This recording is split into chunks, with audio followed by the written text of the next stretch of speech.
ಸ್ನೇಹಿತರೆ ನಮಸ್ಕಾರ. Good news. ಇಡೀ ದೇಶಾದ್ಯಂತ ಇರುವಂಥ ದೇಶದ ಎಲ್ಲ BPL ಅಂತ ಇರುವ ಪ್ರತಿಯೊಬ್ಬರಿಗೂ ಕೂಡ ಕೇಂದ್ರ ಸರ್ಕಾರದಿಂದ ಬದಲಿಗೆ ಪ್ರತಿ ತಿಂಗಳು ಸಿಗಲಿದೆ 3,000 ರೂಪಾಯಿ ಹಣ ಉಚಿತವಾಗಿ. ಕೇಂದ್ರ ಸರ್ಕಾರ ತನ್ನ ಅನುದಾನದ ಅಡಿಯಲ್ಲಿ ದೇಶದ BPL ಮತ್ತು ಅಂತ್ಯೋದಯ ರೇಷನ್ ಕಾರ್ಡ್ ಇದ್ದವರಿಗೆ ಪ್ರತಿ ತಿಂಗಳು ಉಚಿತವಾಗಿ ಅಕ್ಕಿ ವಿತರಣೆ ಮಾಡಲಾಗುತ್ತಿತ್ತು. ಆದರೆ ಮುಂದೆ ಪ್ರತಿ ತಿಂಗಳು ಕೂಡ ಕೇಂದ್ರ ಸರ್ಕಾರದಿಂದ ಅಕ್ಕಿ ಬದಲಿಗೆ ಹಣ ನೀಡಲು ಅತಿ ದೊಡ್ಡ ನಿರ್ಧಾರ ತೆಗೆದುಕೊಂಡಿದ್ದು, ಇದರಿಂದ ಅದೆಷ್ಟು ಬಡ ಮತ್ತು ಮಧ್ಯಮದ ವರ್ಗದ ಕುಟುಂಬಗಳಿಗೆ ಬಂಪರ್ ಗಿಫ್ಟ್ ಸಿಕ್ಕಂತಾಗಿದೆ. ಹಾಗಿದ್ರೆ ಬನ್ನಿ, ನೀವು ಕೂಡ ಪ್ರತಿ ತಿಂಗಳು ರೇಷನ್ ಕಾರ್ಡ್ ಅಂಗಡಿಯಿಂದ ಆಹಾರ ಧಾನ್ಯ ಪಡೆದುಕೊಳ್ಳುತ್ತಿದ್ದರೆ, BPL APL ರೇಷನ್ ಕಾರ್ಡ್ ಇದ್ದರೆ ಪ್ರತಿ ತಿಂಗಳು ಕೂಡ ಕೇಂದ್ರ ಸರ್ಕಾರದಿಂದ ಹಣ ಪಡೆಯಲು ಯಾವೆಲ್ಲ ಕೆಲಸಗಳನ್ನು ಮಾಡಬೇಕು ಮತ್ತು ಎಂಥವರಿಗೆ ಕೇಂದ್ರ ಸರ್ಕಾರ ಹಣ ನೀಡುತ್ತದೆ, ಈ ಹಣದ ಪಡೆದುಕೊಳ್ಳುವುದಾದರೆ ಹೇಗೆ ಎಂಬುದನ್ನು ಈ ಕುರಿತು ಕಂಪ್ಲೀಟ್ ಡೀಟೇಲ್ಸ್ ನಿಮ್ಮ ಮುಂದೆ ಇಡುತ್ತೇನೆ.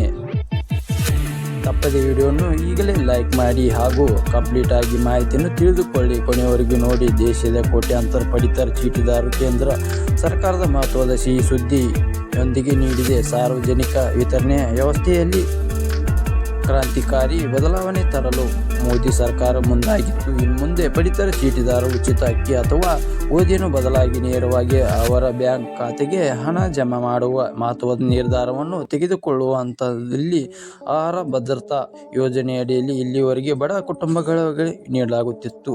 ಪಡಿತರ ಸಾಮಗ್ರಿಗಳು ವಿತರಣಾ ವ್ಯವಸ್ಥೆಯಲ್ಲಿ ಸಂಪೂರ್ಣ ತರಲು ಮತ್ತು ಸೋರಿಕೆಯನ್ನು ತಡೆಗಟ್ಟಲು ಕೇಂದ್ರ ಸರ್ಕಾರ ಈ ಹೊಸ ಹೆಜ್ಜೆಯನ್ನು ಇಟ್ಟಿದೆ. ಅಕ್ಕಿ ಬದಲು ನಗದು ವರ್ಗಾವಣೆ ಯೋಜನೆ, ಪ್ರಸ್ತುತ ಪಡಿತರ ಅಂಗಡಿಗಳ ಮೂಲಕ ಅಕ್ಕಿ, ಗೋಧಿ ಮತ್ತು ಇತರೆ ಧಾನ್ಯಗಳನ್ನು ವಿತರಿಸಲಾಗುತ್ತಿದೆ. ಆದರೆ ಕೇಂದ್ರ ಸರ್ಕಾರದಿಂದ ಹೊಸ ಸ್ಥಾಪನೆಯ ಪ್ರಕಾರ ಫಲಾನುಭವಿಗಳಿಗೆ ಅಕ್ಕಿ ಬದಲಾಗಿ ಅದರ ಮೌಲ್ಯದ ಹಣವನ್ನು ಕೂಡ ನೇರವಾಗಿ ವರ್ಗಾವಣೆಯ ಮೂಲಕ ಬ್ಯಾಂಕ್ ಖಾತೆಗೆ ಜಮಾ ಮಾಡಲಾಗುತ್ತಿದೆ. ಈ ನಿರ್ಧಾರದಿಂದ ಪಡಿತರದಾರರು ತಮಗೆ ಬೇಕಾದ ಆಹಾರ ಧಾನ್ಯಗಳನ್ನು ಮುಕ್ತ ಮಾರುಕಟ್ಟೆಯಲ್ಲಿ ಖರೀದಿಸುವ ಆಯ್ಕೆಯನ್ನು ಸ್ವಾತಂತ್ರ್ಯ ದೊರೆಯಲಿದೆ, ಕಾಳಸಂತೆಯಲ್ಲಿ ಬೀಳಲಿದೆ. ಕಡಿವಾಣ ಸರ್ಕಾರದ ಈ ನಿರ್ಧಾರ ಹಿಂದೆ ಹಲವು ಪ್ರಮುಖ ಕಾರಣಗಳಿಗೆ ಪಡಿತರ ಅಂಗಡಿಗಳ ಸಿಗುವ ಅಕ್ಕಿಯನ್ನು ಕೆಲವರು ಬಳಸದೇ ಇರುವುದು ಮತ್ತೆ ಕೆಲವರು ಅದನ್ನು ಕಡಿಮೆ ಬೆಲೆಗೆ ಕಾಳಸಂತೆಯಲ್ಲಿ ಮಾರಾಟ ಮಾಡುತ್ತಿರುವುದು ಸರ್ಕಾರದ ಗಮನಕ್ಕೆ ಬಂದಿದೆ. ಇಂತಹ ಕ್ರಮಗಳಿಗೆ ಕಡಿವಾಣ ಹಾಕಲು ಮತ್ತು ನಿಜವಾದ ಫಲಾನುಭವಿಗಳಿಗೆ ಸರ್ಕಾರದ ಸೌಲಭ್ಯಗಳು ನೇರವಾಗಿ ತಲುಪುವಂತೆ ಮಾಡಲು ಈ ನಗದು ವರ್ಗಾವಣೆ ವ್ಯವಸ್ಥೆ ಸಹಕಾರಿಯಾಗಲಿದೆ. ಈಗಾಗಲೇ ಪ್ರಾಯೋಗಿಕ ಜಾರಿ ಯಶಸ್ವಿ. ಈ ಯೋಜನೆಯಲ್ಲಿ ದೇಶಾದ್ಯಂತ ಏಕಾಏಕಿ ಜಾರಿಗೊಳಿಸುವ ಮೊದಲು ಕೇಂದ್ರ ಸರ್ಕಾರವು ಕೆಲವು ಕೇಂದ್ರಾಡಳಿತ ಪ್ರದೇಶಗಳಲ್ಲಿ ಪ್ರಾಯೋಗಿಕವಾಗಿ ಜಾರಿಗೊಳಿಸಿತ್ತು. ಚಂಡೀಗಢ, ಪುದುಚೇರಿ, ದಾದ್ರಾ ನಗರದ ಹವೇಲಿ ಮತ್ತು ಮಹಾರಾಷ್ಟ್ರ ಕೆಲವೊಂದು ಭಾಗಗಳಲ್ಲಿ ಅಕ್ಕಿ ಬದಲು ಹಣ ನೀಡುವ ಪೈಲಟ್ ಪ್ರಾಜೆಕ್ಟ್ ಅತ್ಯಂತ ಯಶಸ್ವಿಯಾಗಿದೆ. ಅಲ್ಲಿನ ನಕಾರಾತ್ಮಕ ಫಲಿತಾಂಶಗಳಲ್ಲಿ ಆಧರಿಸಿದ ಈಗ ದೇಶಾದ್ಯಂತ ಈ ಯೋಜನೆಯನ್ನು ವಿತರಿಸಲು ಸಿದ್ಧತೆ ನಡೆಸಲಾಗಿದೆ. ಈ ರೂಪಾಯಿ ವೋಚರ್ ವ್ಯವಸ್ಥೆ ಜಾರಿ. ಈ ಯೋಜನೆಯಲ್ಲಿ ಅನುಷ್ಠಾನಕ್ಕಾಗಿ ಕೇಂದ್ರ ಸರ್ಕಾರವು ಕೂಡ ಸ್ಟೇಟ್ ಬ್ಯಾಂಕ್ ಆಫ್ ಇಂಡಿಯಾಗೆ ಜೊತೆಗೆ ಕೈಜೋಡಿಸಿ ಡಿಜಿಟಲ್ ಇಂಡಿಯಾ ಅಡಿಯಲ್ಲಿ ಈ ರೂಪಾಯಿ ಎಂದು ಡಿಜಿಟಲ್ ವೋಚರ್ ವ್ಯವಸ್ಥೆಯನ್ನು ಜಾರಿಗೆ ತರಲಾಗುತ್ತಿದೆ. ಪ್ರತಿ ತಿಂಗಳು ಫಲಾನುಭವಿಗಳಿಗೆ ನೋಂದಾಯಿತ ಮೊಬೈಲ್ ಸಂಖ್ಯೆ ಡಿಜಿಟಲ್ ವೋಟರ್ ಸಂದೇಶ ರೂಪದಲ್ಲಿ ಬರುತ್ತದೆ. ಈ ವೋಟರ್ ಬಳಸಿ ಫಲಾನುಭವಿಗಳಿಗೆ ಪಡಿತರ ಅಂಗಡಿಯಲ್ಲಿ ಧಾನ್ಯನಾದರೂ ಖರೀದಿಸಬಹುದು ಅಥವಾ ತಮ್ಮ ಬ್ಯಾಂಕ್ ಖಾತೆ ಹಣವನ್ನು ಕೂಡ ಜಮಾ ಮಾಡಿಕೊಳ್ಳುವ ಸೌಲಭ್ಯಗಳನ್ನು ಕೂಡ ಪಡೆದುಕೊಳ್ಳಬಹುದು. ನಕಲಿ ಕಾರ್ಡ್ಗಳಿಗೆ ಬ್ರೇಕ್. ದೇಶದಲ್ಲಿ ಈಗಾಗಲೇ ಸುಮಾರು 76,000ಕ್ಕೂ ಹೆಚ್ಚು ನಕಲಿ ಪಡಿತರ ಚೀಟಿಗಳನ್ನು ಗುರುತಿಸಲಾಗಿದೆ. ನೇರಗಳು ವರ್ಗಾವಣೆ ಪದ್ಧತಿ ಜಾರಿಗೆ ಬಂದರೆ ನಕಲಿ ಕಾರ್ಡ್ಗಳು ಕೂಡ ಹಾವಳಿ ಸಂಪೂರ್ಣವಾಗಿ ನಿಲ್ಲಲಿದ್ದು, ಸರ್ಕಾರದ ಬೊಕ್ಕಸಕ್ಕೆ ಆಗುತ್ತಿರುವ ನಷ್ಟದ ತಪ್ಪಲಿಕೆ ಮಧ್ಯವರ್ತಿಗಳ ಕಾಟವಿಲ್ಲದೆ ಬಡವರಿಗೆ ಸಲ್ಲಬೇಕಾದ ಹಣ ನೇರವಾಗಿ ಅವರ ಕೈ ನೇರಿನಲ್ಲಿದೆ. ಒಟ್ಟಾರೆಯಾಗಿ ಈ ಬದಲಾವಣೆಯಲ್ಲಿ ಪಡಿತರ ವ್ಯವಸ್ಥೆಯಲ್ಲಿ ಹೊಸ ಸಂಚಲನ ಮಂಡಿಸಲಾಗಿದ್ದು, ಫಲಾನುಭವಿಗಳಿಗೆ ಹೆಚ್ಚಿನ ಅಧಿಕಾರ ಮತ್ತು ಆಯ್ಕೆಯನ್ನು ನೀಡಲಿದೆ ಎಂದು ವಿಶ್ಲೇಷಿಸಲಾಗಿದೆ. ಅಕ್ಕಿ ಮತ್ತು ಗೋಧಿ ನೀಡುವ ಬದಲು ಫಲಾನುಭವಿಗಳಿಗೆ ಬ್ಯಾಂಕ್ ಖಾತೆಗೆ ನೇರವಾಗಿ ಹಣ ಜಮಾ ಮಾಡುವ ಯೋಜನೆ ಕೇಂದ್ರ ಸರ್ಕಾರದ ತಯಾರಿ ನಡೆಯುತ್ತಿದೆ. ಈ ಹೊಸ ಕ್ರಮದಿಂದ ಜನರಿಗೆ ಹೆಚ್ಚು ಆಯ್ಕೆ ಸ್ವಾತಂತ್ರ್ಯ ಸಿಗಲಿದೆ. ಪಡಿತರ ಅಂಗಡಿಯಲ್ಲಿ ಸಿಗುವ ವಸ್ತುಗಳ ಮೇಲೆ ಮಾತ್ರ ಅವಲಂಬಿತರಾಗಿರುತ್ತಾರೆ. ತಮ್ಮ ಅಗತ್ಯ ತಕ್ಕಂತೆ ಆಹಾರ ವಸ್ತುಗಳು ಖರೀದಿಸಿಕೊಳ್ಳಲು ಸಾಧ್ಯವಾಗುತ್ತದೆ ಎಂಬುದು ಸರ್ಕಾರದ ಉದ್ದೇಶ. ಪಡಿತರ ವಸ್ತು ದುರುಪಯೋಗ ಕಡಿವಾಣ ಸುಸ್ಥ ವ್ಯವಸ್ಥೆಯಲ್ಲಿ ಅಕ್ಕಿ, ಗೋಧಿ ಮತ್ತು ಬೇಳೆಕಾಳುಗಳು ಪಡಿತರ ಅಂಗಡಿಗಳ ಮೂಲಕ ವಿತರಿಸಲಾಗುತ್ತಿದೆ. ಆದರೆ ಕೆಲವೊಂದು ಕಡೆಗಳಲ್ಲಿ ಫಲಾನುಭವಿಗಳಿಗೆ ಈ ವಸ್ತುಗಳನ್ನು ತೆಗೆದುಕೊಳ್ಳದೆ ಬಿಡುವುದು ಅಥವಾ ಕಡಿಮೆ ದರಕ್ಕೆ ಅಕ್ರಮವಾಗಿ ಮಾರಾಟ ಮಾಡುವ ಆರೋಪಗಳು ಕೇಳಿ ಬರುತ್ತಿದೆ. ಇದರಿಂದ ಸರ್ಕಾರ ಸಹಾಯ ನಿಜವಾದ ಬಡವರಿಗೆ ತಲುಪುತ್ತಿಲ್ಲ ಎಂಬ ಟೀಕೆಗಳು ಹೆಚ್ಚಾಗುತ್ತಿದೆ. ಈ ಎಲ್ಲ ಸಮಸ್ಯೆಗಳಲ್ಲಿ ಗಮನದಲ್ಲಿಟ್ಟುಕೊಂಡು ಸರ್ಕಾರ ನೇರ ನಗದು ವರ್ಗಾವಣೆ ವ್ಯವಸ್ಥೆಯನ್ನು ಪರಿಚಯಿಸಲು ನಿರ್ಧರಿಸಿದೆ. ಇದರಿಂದ ಪಡಿತರ ವಸ್ತುಗಳ ದುರುಪಯೋಗಕ್ಕೆ ಕಡಿವಾಣ ಬೀಳಲಿದೆ ಎಂಬುದು ನಿರೀಕ್ಷೆ ಇದೆ. ಪ್ರತಿ ತಿಂಗಳು ಕೂಡ ನೇರವಾಗಿ ಹಣ ಜಮಾ. ಹೊಸ ಯೋಜನೆ ಪ್ರಕಾರ ಪ್ರತಿ ತಿಂಗಳು ಕೂಡ ಫಲಾನುಭವಿಗಳಿಗೆ ಬ್ಯಾಂಕ್ ಖಾತೆಗೆ ನಿಗದಿ ಮೊತ್ತವನ್ನು ಕೂಡ ಜಮಾ ಮಾಡಲಾಗುತ್ತದೆ. ಈ ಹಣವನ್ನು ಕೂಡ ಬಳಸಿ ಜನರು ತಮಗೆ ಬೇಕಾದ ಆಹಾರ ವಸ್ತುಗಳನ್ನು ಸ್ವತಂತ್ರವಾಗಿ ಖರೀದಿಸಬಹುದು. ಇದರಿಂದ ಪಡಿತರ ಅಂಗಡಿಗಳಿಗೆ ಮೇಲಿನ ಒತ್ತಡ ಕೂಡ ಕಡಿಮೆಯಾಗಲಿದೆ. ಈ ಯೋಜನೆಯನ್ನು ದೇಶಾದ್ಯಂತ ಒಂದೇ ವೇಳೆ ಜಾರಿಗೆ ತರದೆ ಮೊದಲು ಕೆಲವು ಅಯುದ್ಧ ಪ್ರದೇಶಗಳಲ್ಲಿ ಪ್ರಾಯೋಗಿಕವಾಗಿ ಜಾರಿಗೆ ತರಲಾಗಿದೆ. ಚಂಡೀಗಢ, ಪುದುಚೇರಿ, ದಾದ್ರಾ ಮತ್ತು ನಗರ ಹವೇಲಿ ಹಾಗೂ ಮಹಾರಾಷ್ಟ್ರ ಕೆಲವು ಭಾಗಗಳಲ್ಲಿ ಈ ಪೈಲಟ್ ಯೋಜನೆ ಯಶಸ್ವಿಯಾಗಿದೆ.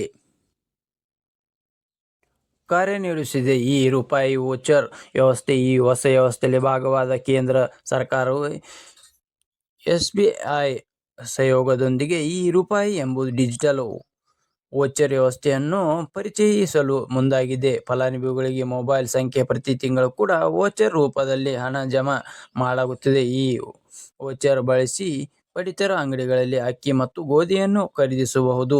ಅಗತ್ಯವಿದ್ದರೆ ಈ ಮೊತ್ತವನ್ನು ಕೂಡ ಬ್ಯಾಂಕ್ ಖಾತೆ ಮೂಲಕ ನಗದು ರೂಪದಲ್ಲಿ ಪಡೆಯಲು ಅವಕಾಶ ಇರಲಿದೆ.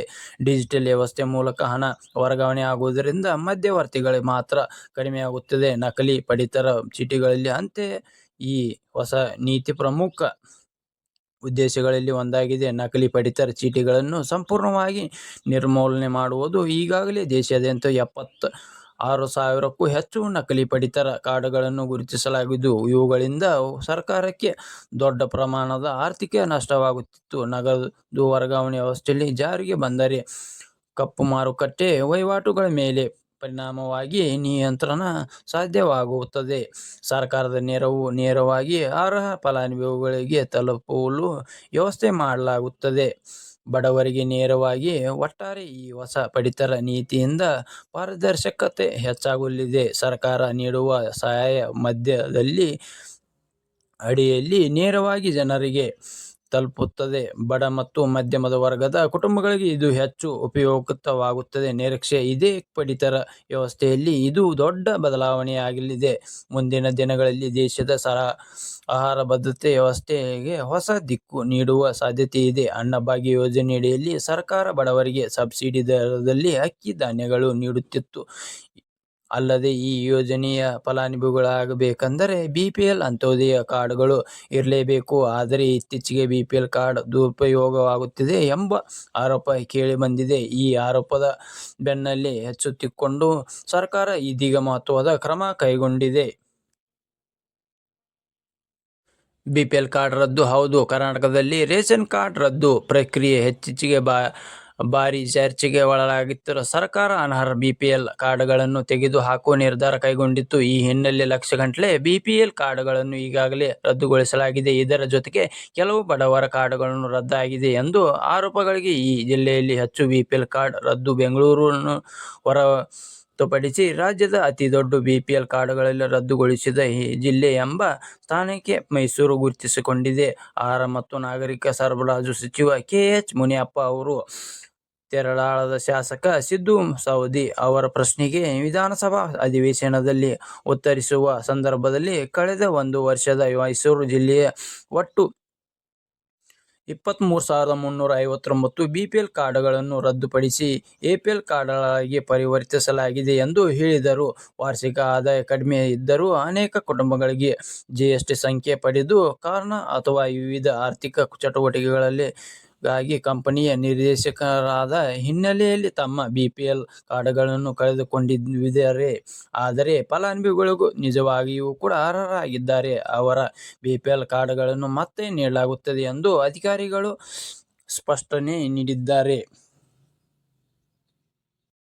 ರಾಜ್ಯಾದ್ಯಂತ ಫಲಾನುಭವಿಗಳಿಗೆ ಅರ್ಹತೆಯನ್ನು ನಿರ್ಧರಿಸುವ 14 ಮಾನದಂಡಗಳ ಆಧಾರದ ಮೇಲೆ ಒಟ್ಟು 4,57,19 ಬಿಪಿಎಲ್ ಕಾರ್ಡ್ಗಳನ್ನು ಎಪಿಎಲ್ ಕಾರ್ಡ್ಗಳಾಗಿ ಪರಿವರ್ತಿಸಲಾಗಿದೆ ಎಂದು ವರದಿಯಾಗಿದೆ. ಮುಖ್ಯಮಂತ್ರಿಗಳು ಹಂಚಿಕೊಂಡ ದತ್ತಾಂಶದ ಪ್ರಕಾರ ಮೈಸೂರು ಜಿಲ್ಲೆಯಲ್ಲಿ 1,309 ಅಂತ್ಯೋದಯ ಅನ್ನ ಯೋಜನೆ ಪಡಿತರ ಕಾರ್ಡ್ಗಳು ಮತ್ತು 2,250 ಆದ್ಯತಾ ಕುಟುಂಬಗಳ ಕಾರ್ಡ್ಗಳನ್ನು ಬಿಪಿಎಲ್ ಪಡಿತರ ಕಾರ್ಡ್ಗಳಾಗಿ ಪರಿವರ್ತಿಸಲಾಗಿದೆ. ಈ ಬದಲಾವಣೆಗೊಂಡ ಕಾರ್ಡ್ಗಳನ್ನು ಅತಿ ಹೆಚ್ಚು ಅಂದರೆ 11,955 ಕಾರ್ಡ್ಗಳನ್ನು ಮೈಸೂರು ತಾಲೂಕಿನ ಎಂದು ಹೇಳಲಾಗಿದೆ. ಕುಟುಂಬದ ವಾರ್ಷಿಕ ಆದಾಯ, ವಾಹನ ಮಾಲೀಕತ್ವದ ಪಡಿತರ ಕಾರ್ಡ್ಗಳ ಸ್ಥಿತಿ, 25 ಲಕ್ಷಕ್ಕೂ ಹೆಚ್ಚು ಜಿಎಸ್ಟಿ ವಹಿವಾಟು ಮುಂತಾದ 14 ಮಾನದಂಡಗಳನ್ನು ಪರಿಗಣಿಸಿ ಬಿಪಿಎಲ್ ಕಾರ್ಡ್ಗಳನ್ನು ರದ್ದುಗೊಳಿಸಲಾಗಿದೆ ಎಂದು